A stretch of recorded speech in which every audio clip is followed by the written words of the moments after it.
Bum bum bum bum bum bum bum bum bum bum bum bum.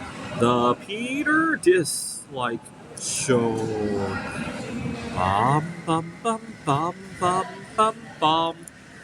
I am proposing that we abolish all national holidays, including Thanksgiving, Christmas, New Year's, all of that, and instead replace it with floating holidays that we can take whenever we want. And the reason for that, two reasons actually. I first came up with this idea when I was in sixth grade, if you can believe it.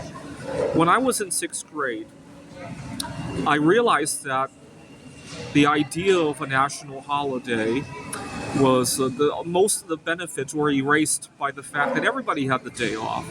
So Thanksgiving Day, you got the day off, but your favorite restaurant, the employees there also take the day off, right? Or if you want to travel, it's going to be more expensive, and you get the idea, right? The whole idea of having a day off, a lot of the benefits are taken away by the idea that everybody else gets the day off. Do you know what my favorite holiday was when I was in fifth grade? Teacher meeting days, where the school was off, but my parents still went to work, and if I decided to go out for whatever reason, all of my favorite haunts would be open.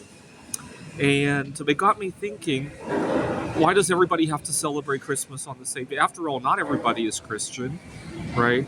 We just had Yom Kippur, and I didn't do the fast this year, unfortunately, because the weather was just horrendous. It's a dry fast. But why does everybody have to celebrate the same holiday? Now, the other thing I notice is that I'm not very religious. I'm atheist, right? Christmas, if I have to work on Christmas, it's not going to bother me.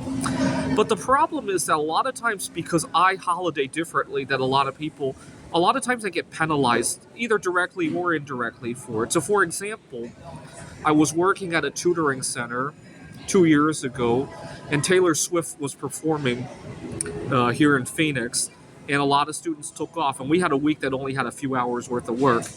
Most of my colleagues also took off. I don't think they went to go see Taylor Swift, though. They just said, I don't get too many hours, I'm going to go visit my family. And I stayed behind to work with those students, and there were so few hours that at the end of the week, I got a paycheck that was only 2 digits long. And I'm thinking to myself, gee, it still takes me almost as much time to do this, because I still have to commute, and I still have to mentally block out my schedule, right? And just because my colleague took off this week and I take off a different week, I feel penalized for it, right?